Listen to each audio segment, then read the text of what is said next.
I had a debate on whether or not I should do the voice of Dr. Bellows or AI him. This is this is what I'm doing at 5 in the morning. Welcome to fancy prison. No. What happens when three high school friends reunite during a Trump apocalypse?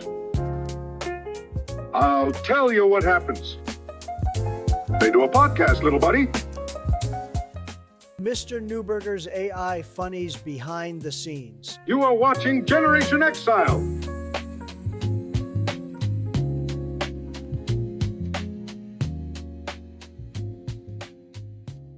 Prompt a little bit, and then the next one was like right on the money. It was perfect. Is he a short guy in real life?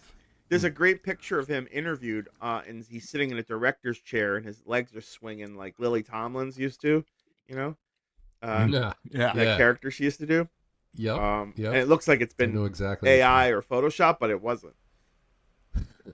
I had a fun debate, and this is a little behind the scenes while you're scarfing, and maybe even interesting to our audience, the AI Funnies people anyway.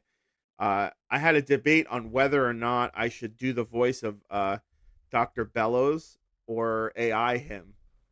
This is what I'm doing at 5 in the morning. I'm like trying to do my best Hayden Rorke impression while everyone else is sleeping. And I'm like, does it sound enough like him for it to hit, you know?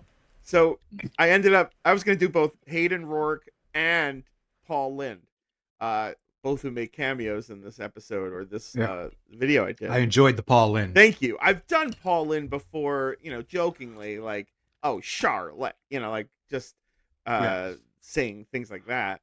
But Hayden Rorke, I could not pull off, and my throat was all like too raspy. It was just all wrong. So I ended up AIing Hayden Rorke from like old I Dream of Jeannie episodes, and that's why his audio is a little like filtery sounding.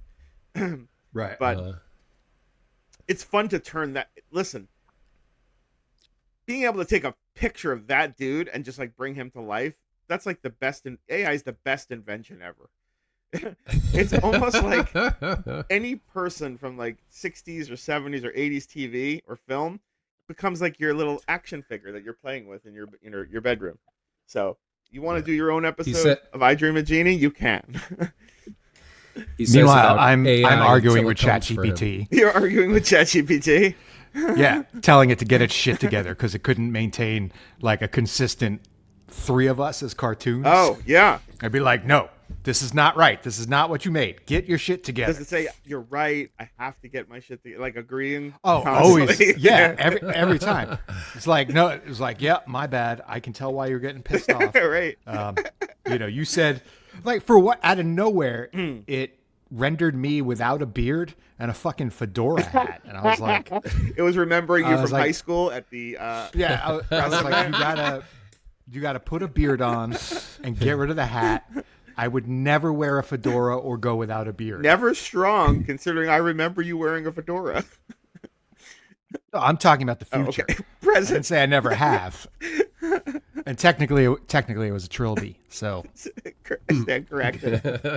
Which is actually even douchier than a fedora. Yeah, so I was working on it was going to be like a Bewitched, I Dream of Jeannie kind of, version of Giselle. I call her Giselle. How do you guys pronounce her name? I pronounce it Ghislaine. Ghislaine. Just because I've been pronouncing it Ghislaine because I believe Mike is right. Yeah, the S is silent, right? I'm certainly no expert. It's just funnier when you say Ghislaine. So I left that in. Stay in your Ghislaine. I put it in the song I created, and I just was like, all right, we're gonna stick with this. And the song and the cartoon were the first thing I did.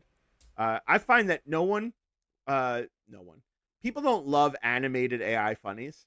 Like that's like the lowest yielding traffic stuff I do. So I knew I had to do a live action show, but I wanted to open like they used to do on Genie. So I spent some quality time yesterday evening making the animation, and then today I rolled into production on the live action stuff, which is just so much fun. Yeah. I've had the European lesbian rhyme in my head. That was a good one. People keep calling that out. I had to put a hyphen European in hair lesbian. I had to put a hyphen in lesbian in order to get the song to sing it right. Oh, it wouldn't sing lesbian? It had to sing lesbian. If spelled properly? In order for it to hit the rhyme with European. So the only way to do that was to hyphenate it. Nice. The things I have to do to get AI to cooperate. I'm like you, Dave. You're fighting with ChatGPT. Like, I'm yelling at it also. Like, why is Kash Patel so tall? It's the same problem. So I'm glad that video's doing well. I probably will never do another sitcom, another episode of that sitcom. Like, people get all excited because of the Grifters is in like episode 18, but like, it's more fun to just sort of create these and then just leave. That's like it's a one-off, right? It's the one joke is that it's a sitcom. The Grifters like make sense as a recurring series because they're always they're always grifting. And I did a second or a third of Lindsey Graham's, Sweet Lindsey, but it's stretchy. Yeah. He's not like the star of the story, really. The story of Trump. So I have to, stay focused. And MAGA Cat, like I like maybe 5 people like that, but. That one's just like fun, but like I had to get video of my cat actually doing stuff in order to enhance that, or else like who cares about AI cats? Like, I think people want to see real cats on the internet. So anyway, that's your little behind the scenes, Mr. Newberger AI Funnies moment.